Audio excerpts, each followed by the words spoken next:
vision of economy at 5 trillion, because economies of scale is something that really enables firms to become more productive and thereby also create jobs. This piece of evidence also tries to actually bring to light that sometimes the perception that small firms are job creators may need a careful rethink, and that is what this data is really trying to show. So what we show in this chapter is that firms that grow over time and become large, that's what is being shown in the purple bars there. By number, they account for only 16%, but they are significant contributors to employment, 77% in employment, and even more to value added, which is about 88%. That's the point that we need to take into account. The fact that economies of scale that large firms can exploit enables them to create employment and also add value. And that is something that we really need to be focusing on. So firms that actually grow up and become large, their number is low, but they're contributing a lot more to employment and value added on a per capita basis. In contrast, firms that remain small, despite having aged over time, they are contributing much less to employment and to value added, even though they dominate the landscape. This is something that we really need to be focusing on. Why is this the case? We try and dig into that as well. One of the key constraints that we get here is let me also talk about how this compares with the cross-sectional evidence. What is being shown here is on the x-axis the age of the firm. And we're showing this for 3 countries, India, United States, and Mexico. The blue line is for India. That dotted line is for the United States, dotted red line, and the dotted purple one is for Mexico. What is really noteworthy here is that a typical firm in the United States, when you compare the number of employees that it has when the firm is young, which is less than 5 years, and you compare the average firm that is 40 years old, the firm in the United States creates 7 times as much employment as it did when it was young.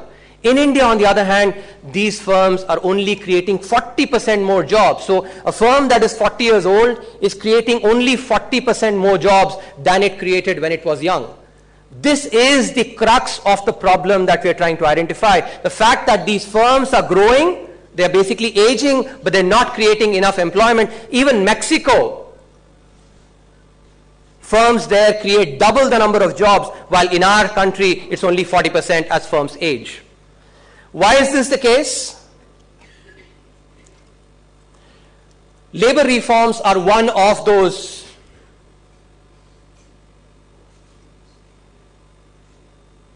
Yeah.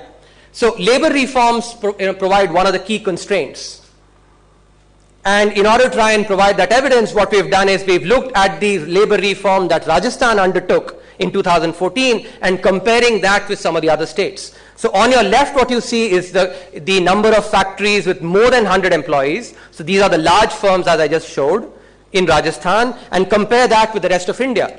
Again, it is very, very clear that the number of firms, the cumulative growth rate of firms with more than 100 employees increased significantly from 3.6% to 9.3% after the reform. But this change was not as large in the rest of India. So the labor reform that Rajasthan undertook has really created larger firms with more than 100 employees. It's not just in the number of firms, even the number of workers and the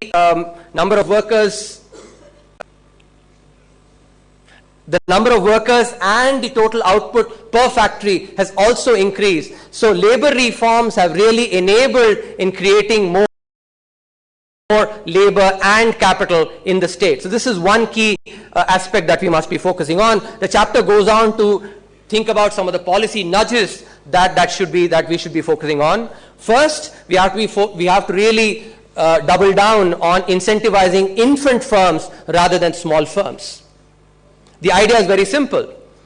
All of us have, I'm sure, seen when we had our kids learning a bicycle. We provided that kid a support wheel so that the kid did not fall.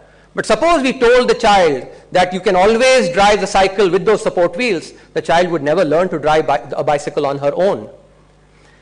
So good parenting is about really taking those support wheels out and telling them, initially keeping them when the child is learning to bicycle, but then take them out so that the child is able to bicycle on her own independently. That is the way in which we have to actually let the MSMEs unshackle them and grow them, by enable them to grow and create jobs and productivity in the economy.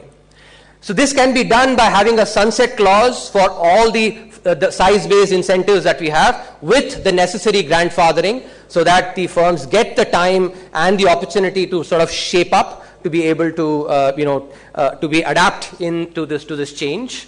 Focus on infant firms in the more employment-intensive sectors like construction, tourism, etc., and focus on service sectors with high spillovers. Tourism is one good example. A few more ideas, which is one of the key things that we are now witnessing is data, the power of data, which is really become important in the current scenario. So one of the chapters that we have in the volume 1 is data of the people, by the people, for the people, thinking about data as a public good. Just imagine, let me paint out two scenarios to you. On your left, think about someone, a lady who is in a remote village, who can access on her smartphone the nearby hospitals. Not only the hospital, but she can also access what is the quality rating of this hospital. Now imagine if someone in that village becomes sick and has to be rushed in an emergency. This piece of information can really be life-saving to that particular, that woman and people in the village itself. On the right, think about an application, an app, where a farmer who possibly wants a loan uses that app to request the amount of the loan, specifies the term for that loan, how long, what should be the maturity, and also gives his permission to the bank to utilize the data to screen and decide on whether the loan should be given or not. All this is done through the app. The farmer does not need to run from pillar to post at all. The banks use fintech to basically screen the loan, and once a loan is approved, the bank just credits the loan amount directly into the bank account of the farmer. This can all happen without the farmer ever having to step out of his home, just using his phone. And that is the potential that data as a public good really provides.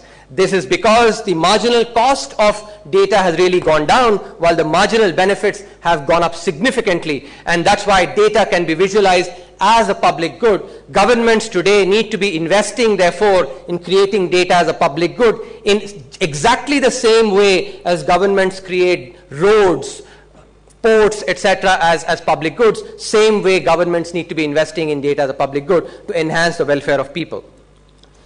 A final chapter that I'm going to focus on is something that is really important for achieving that vision of the 5 trillion economy, which is about the legal infrastructure. An important fact that we all must take note of is that among 190 odd countries in the World Bank rankings on ease of doing business, India ranks 163rd, or in the bottom 15%, when we talk about the ease of contractual enforcement.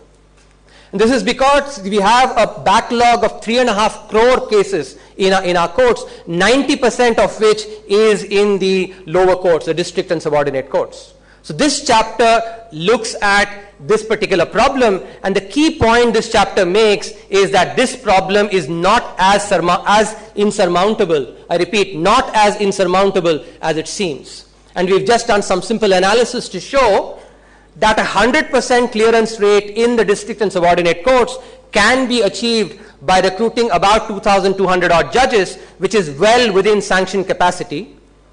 The backlog of these cases can be cleared within 5 years through a 25% improvement in productivity. And this productivity improvement can be brought by using technology, by enabling the administrative backbone of these courts, and also possibly by working on the vacation time. In a similar manner, the analysis shows that for high courts, 100% clearance rate can be achieved by recruiting 90 odd additional judges, which is also within sanctioned capacity. And the backlog can be cleared within 5 years by a 4% increase in productivity at the sanctioned strength. For the Supreme Court, the backlog can be cleared through an 18% improvement in the productivity. So this chapter makes a clear message that both by recruiting or by having judges within sanction capacity and by bringing about improvements in productivity, by bringing in technology, by enabling the administrative backbone, the ease of contractual enforcement can really be enhanced, and this would be the best investment that India can make in trying to go towards the $5 trillion economy. So in sum, as I just said, the economic survey lays out a strategic blueprint